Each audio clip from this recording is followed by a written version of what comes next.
Hey, I'm Harry and I'm from Evo Whistler, and today we're down in Squamish, BC at OneUp Components, and I'm here with Gavin.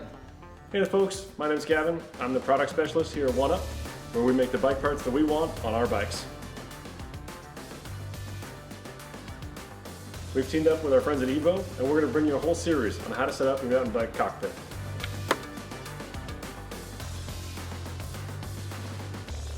Now Gavin, surely a grip is just a grip, right? Well, a grip is your primary contact point on the bike. It's what you're hanging on to. Now, it's also one of the best parts to change out if you want to try and personalize your bike a little bit. It's the easiest to remove, and it's also relatively inexpensive. So what about styles of grips? Are there any differences? Yeah, there's a few different styles. There's push-on grips that just slide onto the handlebar, and then there's lock-on grips. Most mountain bike grips out there are going to be lock-on grips. A dual-sided lock-on will have a clamp on either side of each grip. This offers the most security and prevents the grip from twisting or slipping at all.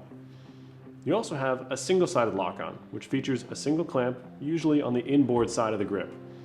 You could say this saves a little bit of weight, but it actually offers more comfort, especially if you run your hands a little bit further to the outside of the grip. Some other considerations to think about are going to be the outer diameter of the grip and the pattern or texture on it. There are thinner grips that offer a little bit more of a precise feel and can also be good for riders with smaller hands. And then if you want a thicker grip, those are usually good for riders with bigger hands, or if you want a little bit more cushion on the bar. The last thing to consider is some ergonomic patterns. You'll find grips have all kinds of ribs and flanges and siping. The best thing to do is go down to your local shop and put your hands on some grips. Try them out in person and find what works well for you and your hands. So we've just bought our nice new grips. How do we actually install them? Step 1, slide the grips onto the bar.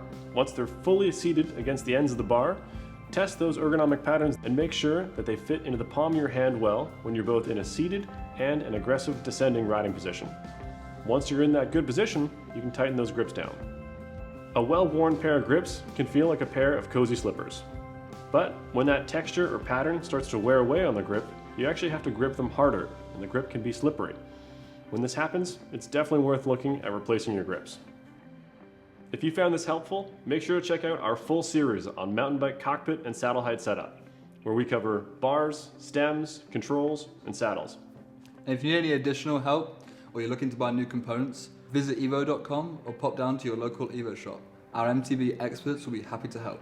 And we'll see you on the trails.